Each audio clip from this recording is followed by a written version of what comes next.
Assalamualaikum warahmatullahi wabarakatuh. Berjumpa kembali bersama saya Anawir.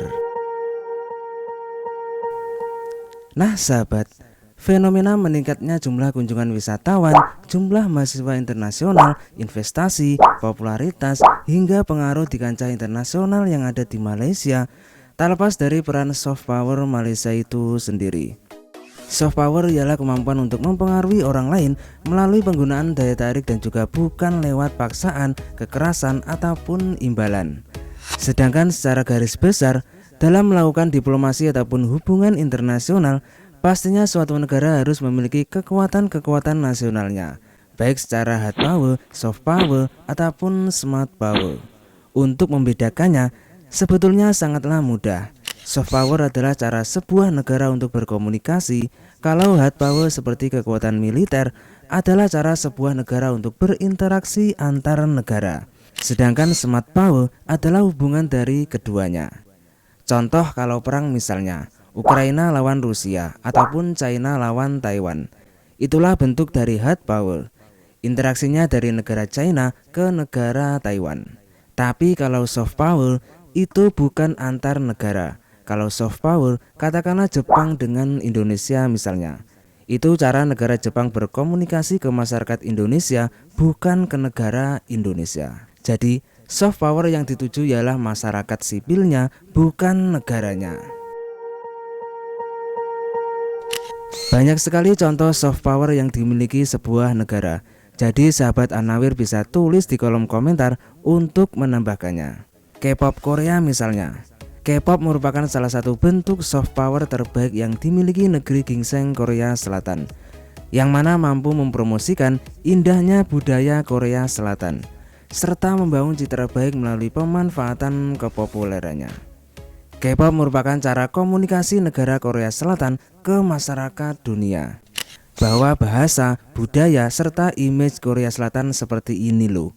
Masa kamu nggak tertarik untuk mengenal, mempelajari, serta mengunjungi langsung negara kami? Nah, misalnya begitu. Ya, kurang lebihnya seperti itu makna komunikasinya. Dan terbukti dengan meningkatnya sisi popularitas yang dimilikinya menjadi pintu gerbang perkembangan bisnis, ekonomi, prestis nasional, pariwisata, dan aspek lainnya. Begitupun film-film Hollywood di negeri Paman Sam. Itu juga bentuk dari soft powernya Amerika. Setelah menonton perfilman di sana, tak sedikit dari kita yang mengidam-idamkan Amerika sejak kecil dan ingin tinggal di sana. Dalam bayangan kita, kalau melihat Amerika bak seperti surga. Semua orangnya cerdas-cerdas, progresif, the best ever pokoknya untuk ukuran sebuah negara. Padahal itu enggak juga, dan banyak kekurangannya. Tapi kan karena image-nya negara superpower, negaranya rainbow, jadi ya kayak perfect aja. Karena teksturnya rainbow, ya image-nya jadi luar biasa. Itulah fungsinya soft power itu sendiri. Sebelum membahas lebih jauh, kita simak statistik Global Soft Power Index dari Brand Finance 2024. Disebutkan bahwasanya Malaysia menduduki peringkat ke-35 secara global, yang artinya merupakan negara dengan soft power paling berpengaruh kedua di Asia Tenggara. Sedangkan Amerika Serikat, Inggris, dan juga China merupakan negara-negara dengan soft power teratas dunia. Nah, yang menjadi pertanyaan, kira-kira apa soft power terbaik yang dimiliki Malaysia? Sehingga nama Malaysia populer dan juga menjadi daya tarik di dunia? Menurut perspektif saya pribadi, sebetulnya banyak sekali. Bisa melalui budaya, ragam makanan, ataupun lain jenisnya. Misalnya dalam industri pariwisata, melalui nation brandingnya Malaysia Truly Asia yang terbukti ampuh mendongkrak jumlah kunjungan wisatawan hingga hampir 30 juta pada tahun 2023. Juga melalui medical tourism dengan pelayanan serta hospital terbaik yang diakui dunia, yang mana mampu menarik pasien dari luar negara termasuk dari negara saya sendiri. Namun dibalik itu semua, bagi saya ada bentuk soft power terbaik yang dimiliki Malaysia. Pendidikan merupakan bagian dari soft power juga. Gak usah jauh-jauh ngomongin Harvard. Jika sahabat Anawir mengamati beberapa slogan dan juga banner yang terpasang di Kedubes Malaysia di Kuningan, Jakarta, tulisan paling depan ialah seperti berikut ini. Ayo kuliah ke Malaysia, dekat aja, buruan daftar ya.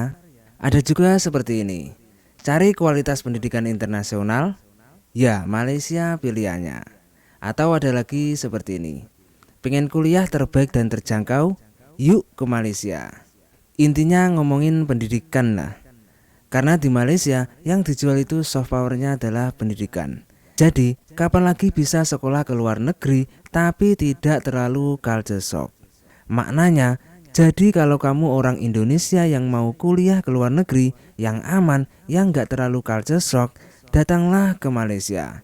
Tetap internasional, berkualitas, gampang PP ataupun pulang pergi karena dekat, dan gak terlalu culture shock karena kita mirip-mirip. Terus yang menjadi pertanyaan, apakah itu hanya slogan dan juga kata-kata semata untuk lebih menarik minat mahasiswa ke Malaysia? Pastinya tidak ya. Karena jika slogan dan juga realitasnya berbeda, dalam pandangan saya akan menghancurkan reputasi dari lembaga ataupun institusi pendidikan dan image Malaysia itu sendiri. Buktinya harus diakui bahwasanya kualitas pendidikan di Malaysia itu memang terbaik. Selain memiliki tenaga pendidik yang berdedikasi tinggi, Malaysia juga punya banyak university terbaik di Asia. Menurut Sisia, dari 10 university terbaik di Asia Tenggara, 6 diantaranya berasal dari Malaysia. Mulai dari Taylor's University, UTM, USM, UKM, UPM, dan juga University of Malaya. Bagi saya, pendidikan merupakan bentuk soft power Malaysia yang terbaik. Selain karena sumber dari berbagai aspek, pendidikan juga memiliki impact yang sangat besar. Bahkan, pendidikan internasional itu bisa saja lebih hebat daripada wisatawan. Logikanya gini, kalau wisatawan misalnya datang ke Bali, itu kan cuma semingguan, lalu pulang. Intinya tidak lama ya. Nah kalau pendidikan, kalau kita misalnya ke Malaysia, itu kan stay 3-4 tahun, dan itu lama sekali. Jadi selama stay di Malaysia, pastinya kamu bakalan ngabisin duit rupiah Anda di Malaysia. Jadi pendidikan internasional itu memang canggih. Katakanlah saya nawir teringin belajar ke Malaysia misalnya.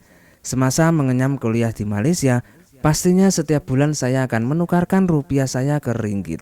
Dengan begitu artinya ringgit akan menguat dibandingkan rupiah.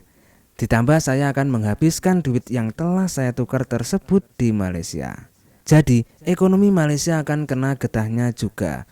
Entah aku beli nasi lemak, roti canai, atau cendol durian ABC, intinya akan ada perputaran ekonomi di sana. Dan itu kontraknya sampai 3 tahunan, sampai kuliahnya selesai. Jadi sangat panjang. Negara yang soft powernya pendidikan pastinya tidak akan rugi untuk memberikan beasiswa ke orang-orang asing. Karena apa? Ya, karena agar negara tersebut datang ke Malaysia. Misalnya saya mendapat beasiswa untuk kuliah di Malaysia. Pastinya teman-teman saya, saudara saya bakalan tahu bahwa kuliah saya di Malaysia dengan beasiswa. Nah itu akan membangun image di teman-teman saya, keluarga saya. Oh ternyata kuliah di Malaysia itu lazim loh. Kuliah di Malaysia itu masuk akal loh, bagus loh. Jika semisal saya time cuti ke Indonesia, pastinya akan ditanya juga tentang keadaan kuliah di Malaysia. Bukan tidak mungkin kedepannya anak-anak dari saudara saya akan tertarik berkuliah di Malaysia juga. Jadi beasiswa itu adalah bentuk marketing. Coba saya tanya, Anda lebih tertarik dan memilih kuliah di Vietnam apa Malaysia? Pasti banyak yang lebih memilih kuliah di Malaysia karena lebih nyaman mengambil kuliah di Malaysia. Karena lebih terdengar ramah di telinga kita dibandingkan ke Vietnam. Dan itulah mengapa Malaysia populer sebagai negara destinasi kuliah. Dan itulah hebatnya soft power yang dimiliki Malaysia. Itu menurut perspektif saya pribadi. Setiap negara pasti memiliki potensi-potensi tersendiri untuk mengembangkan serta meningkatkan soft powernya. Begitupun Indonesia.